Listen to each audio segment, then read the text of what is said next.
Hello दोस्तों, नमस्कार, अस्सलाम वालेकुम। मेरा नाम अब्दुल अंसारी है और मैं अपने चैनल में आपका स्वागत करता हूं। जितने भी इस वीडियो के माध्यम से मेरी आवाज़ को सुन रहे हैं उनके रूह सोल जीवात्मा को नमन प्रणाम सलाम करता हूं। आज इस वीडियो के माध्यम से हम आपको एक ऐसी अप्सरा साधना के बारे में बतलाने जा रहे हैं जिसका आपने शायद कभी नाम सुना होगा। 15-20 दिन पहले ये अप्सरा मुझे मिली, मेरे पास में आई और जैसे पति पत्नी का रिश्ता होता है या किसी से प्यार करते हैं हम, उस तरीके का रिलेशन हम रखते हैं, उस तरीके का ये अप्सरा जिसको भी सिद्ध होती है उसको भोग देने की चेष्टा करती है। पर ये अप्सरा जिस तरीके की आप भावना रख के, सोच रख के, श्रद्धा भक्ति रख के इसकी साधना करोगे, जिस तरीके का सोच आपका होगा उस तरीके का ये लाभ देगी। ये ऐसी अप्सरा है। आपका कोई भी ऐसा कार्य नहीं जो ये कर नहीं सकती है, पर लाभ या हानि का स्वयं आप भागीदार होगे। मतलब ये लाभ देने के लिए आपको पूरी छूट दे सकती है। आपके मन में सोच होगा कि बुरे तरीके से मेरे पास में धन आओ, ला कर दे देगी, पर उसमें जो ऊर्जा आपको मिलेगी, जो धन में जो नेगेटिव ऊर्जा आएगी, उसे खुद ही झेलना होगा। इतना समझ लीजिए, ये ला के आपको दे सकती है।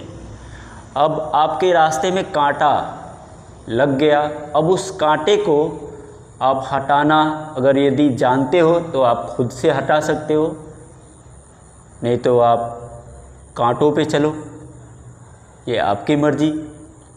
उसी तरीके से मेरे भाई, अगर साधना आप करते हो या किसी मंत्र का जाप करते हो, आपको कठिनाइयाँ कष्ट आते हैं, तो यही कारण है कि कुछ ना कुछ आप कोई ऐसी गलती कर रहे हो जिससे आपके रास्ते में कांटे आ रहे हैं।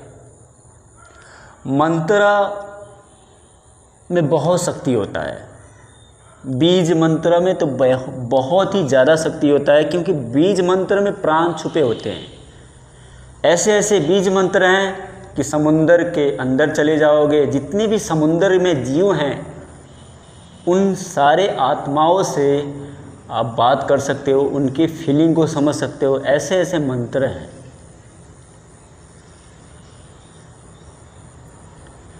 तो इस अप्सरा ने अपना नाम भी बतलाया। नाम इनका सुनैना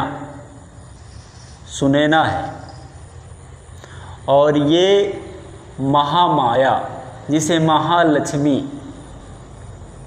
कहते हैं, जिसे श्री देवी दुर्गा का रूप कहते हैं, उन्हीं का ये स्वरूप है। और ये अप्सरा दुर्गा बीज मंत्र से ही आपको ये अप्सरा मिलेगी। एक बीज मंत्र उनका लेना ही होगा, तब जाके होगा, और साथ में 2 बीज मंत्र और होना चाहिए, तब जाके ये अप्सरा मिलेगी आपको। वो बीज मंत्र कौन सा है? एक चले जाइए, मूल कमल, और एक उस मालिक का मंत्र आपको लेना होगा, तब जाके ये नज़ारा आपको मिलेगा। क्योंकि जो मूल कमल है यहाँ पे भोग विलास बहुत ज़्यादा होता है, क्योंकि यहाँ पे जो मालिक बैठे हैं, यहाँ पे जो हाथी पे सवार होके सारी दुनिया को नचाते हैं वही बैठे हैं। तो इनका बीज मंत्र लेना होगा आपको, तभी जाकर आपको जो सुषमिना का द्वार है वो खुलेगा।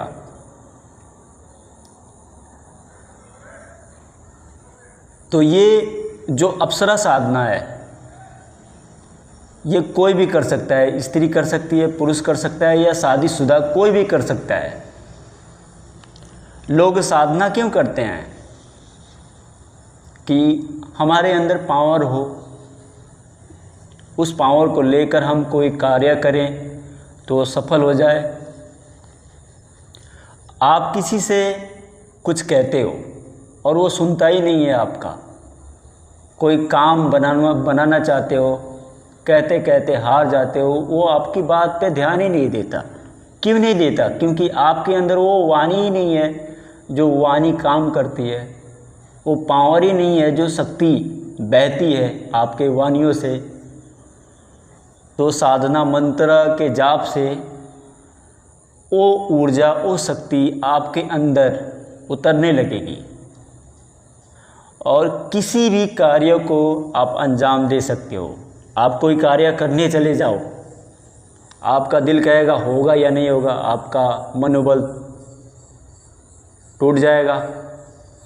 अगर यदि मंत्र का जाप करते हो आप या किसी भी आयत का जाप करते हो आप, तो जो भी रजोगुण, तमोगुण, सतोगुण, ये 3 गुण हैं इंसान को चलाने, खिलाने, पिलाने और कष्ट देने में ये माहिर हैं। ये 3 गुण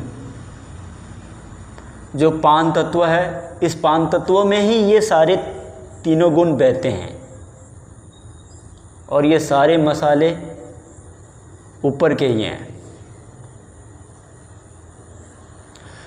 तो आप किसी से कोई बात कहो, वो नहीं मानता है।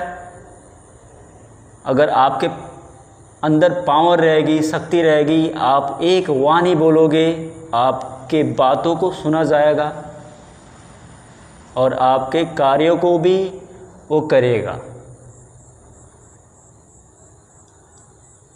इसीलिए साधना किया जाता है, मंत्र का जाप किया जाता है या आयतों का जाप किया जाता है।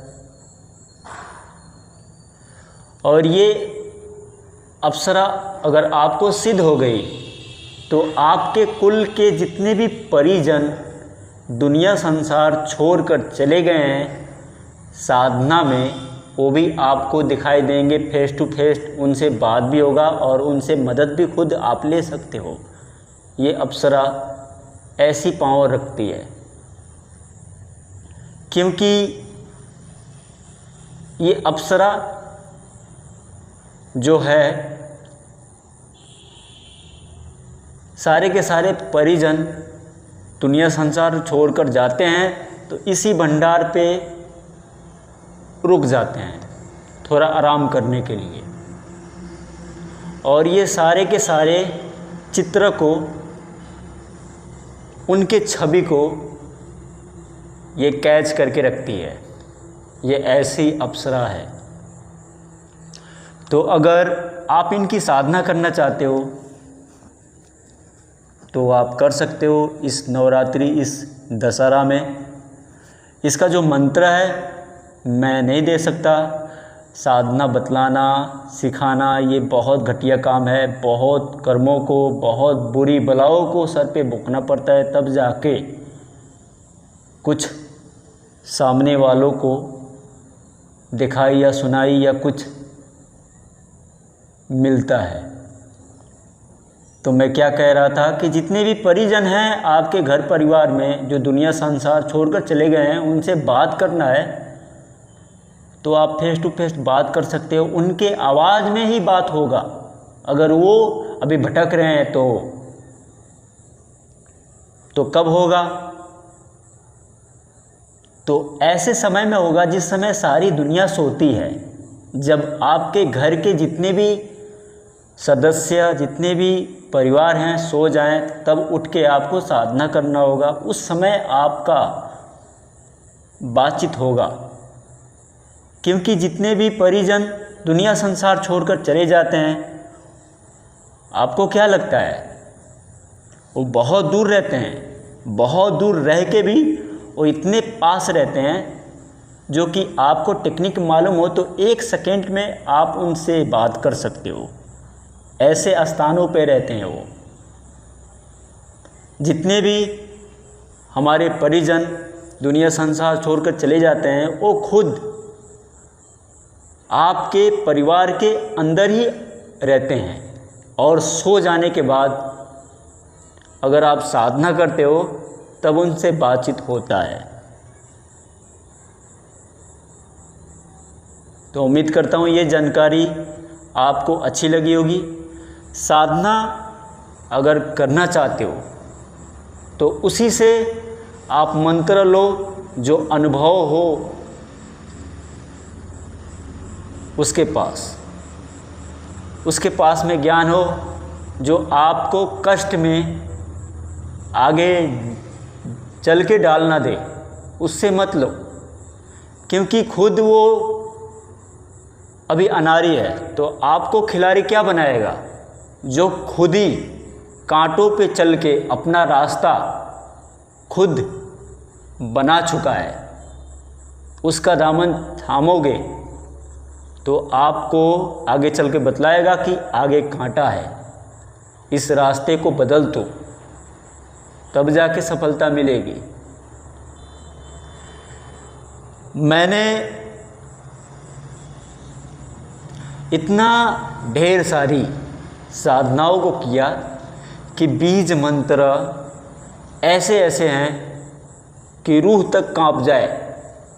अगर नए इंसान को दे दें और उनका त्रिकुटी ऑन हो जाए तो उनको वो तमाम जीव नज़र आने लगेंगे, जो अपना दम वहीं पे तोड़ देगा।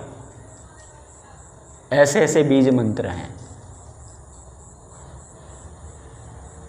तो उम्मीद करता हूँ मेरी जानकारी आपको अच्छी लगी होगी। कोई भी सपना यदि ब्रह्म मुहूर्त में आपको आता है, उसे ही आप सच समझना। अगर भक्ति मार्ग में अगर आप चल रहे हो तो सिर्फ ब्रह्म मुहूर्त का सपना ही आपके जीवन में उत्तम रहेगा। बाकी सारे के सारे सपने आपको डरावने जितने भी आते हैं, ये आपको डराने की कोशिश करते हैं, कुछ कर नहीं पाएंगे। इतना समझ लो, ब्रह्म मुहूर्त में कोई भी सपना आए या सूर्य उदय के बाद कोई भी सपना आए आपको, ये आपके जीवन में आज होने वाले घटना को ये बतलाता है। ब्रह्म वो स्थान है जो सारी शक्ति यहीं से ट्रैवल करती है। जितने भी गुस्से में रहती है वो ब्रह्म के स्थान पे इनका हिसाब किताब होता है, और यहीं से बतलाती है कि मैं आज आपको नुकसान दूंगा या आपको लाभ दूंगा या आपको कुछ भी देना हो, ब्रह्म के स्थान से ही आपको बतलाया जाता है। बाकी समय कोई भी आपको सपना आए या कोई भी अनुभव आए, ये आदि काल में चली जाती है।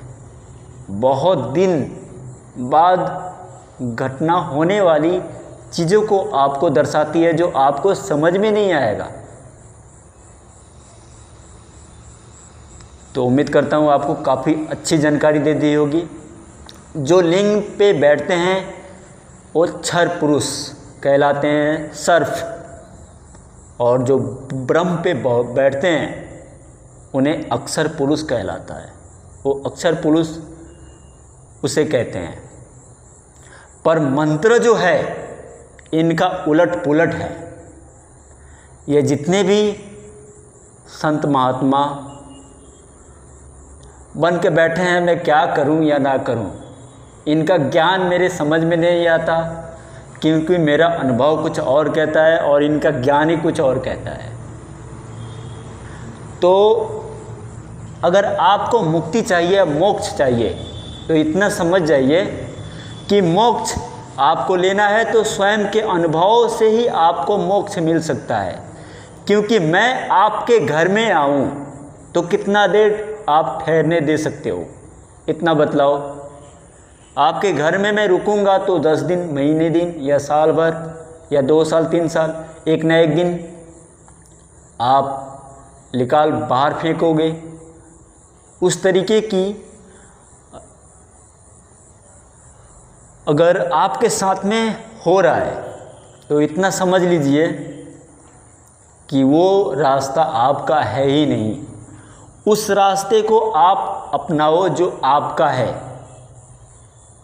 अपना घर, अपना मोक्ष स्वयं के अनुभव से बनाओ, जो आपको खुशी दे सके, दुखी में ना डाले। कोई भी अनुभव आप स्वयं करते हो, खुद करते हो। अब मेरे साथ में जो अनुभव हुआ, तो जाहिर सी बात है आपके साथ में वो अनुभव शायद कभी घट जाए, बार बार तो नहीं घट सकता। तो अगर मोक्ष चाहिए तो समझ जाइए गुरु आपके आरे आ रहा है, तो गुरु ही मोक्ष के मार्ग में बाधा है। गुरु शिष्य का खेल ये सबसे अटपटा और सबसे खतरनाक है, इतना खतरनाक कि दिल दहला देगा। इतना खतरनाक है ये गुरु शिष्य का खेल। चलता हूँ, फिर मिलता हूँ नेक्स्ट वीडियो के साथ। अगर इस वीडियो में कोई भी गलती बना हो या मेरी बातों को लेकर आपका दिल दुखा हो तो मुझे माफ़ कीजिएगा। मेरा काम है सच्चाई को बतलाना।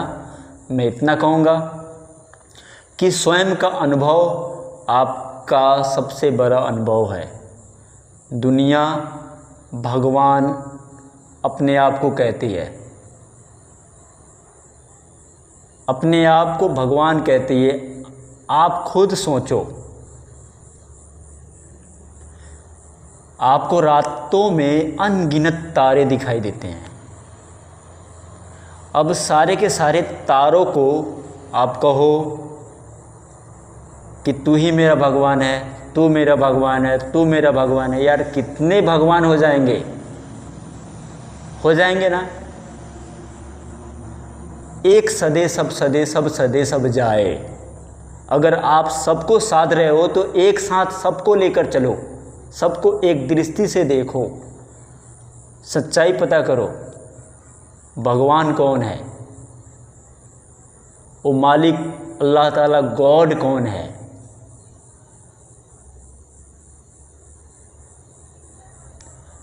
धन्यवाद।